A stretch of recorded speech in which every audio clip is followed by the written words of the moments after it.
Hi అండి, నా పేరు ఉష. ఈరోజు ఫ్లాక్స్ సీడ్స్ అంటే అవిసె గింజల పొడి తయారు చేస్తున్నా అండి.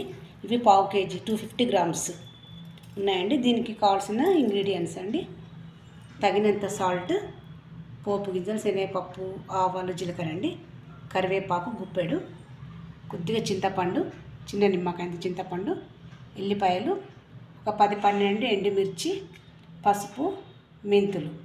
ముందుగా సీడ్స్ను కొద్దిగా మంచిగా వేయించుకోవాలండి. ప్యాన్ హీట్ ఎక్కిందండి, దీన్ని దూరగా వేయించుకుందాము.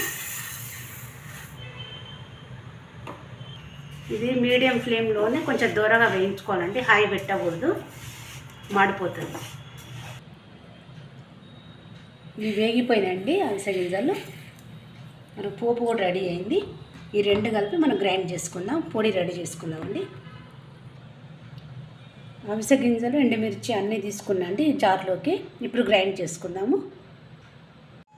అవిసె గింజలు ఇప్పుడు రెడీ అయిందండి. ఇది చాలా బాగుంటుంది, టేస్ట్ కూడా బాగుంటుంది, హెల్త్ పరంగా కూడా చాలా మంచిది. మీరు బ్రేక్ఫాస్ట్లో కానీ లంచ్లో కానీ తప్పకుండా వాడుకోవచ్చండి. ఇది మంచి గాజు సీసాలు పెట్టుకొని మీరు స్టోర్ చేసుకోండి, ఎక్కువ రోజులు ఉంటుంది, 20 డేస్ వరకు ఉంటుంది. ఇది మీకు నచ్చినట్టయితే లైక్ చేయండి, షేర్ చేయండి, సబ్స్క్రైబ్ చేయండి. థ్యాంక్ యూ అండి.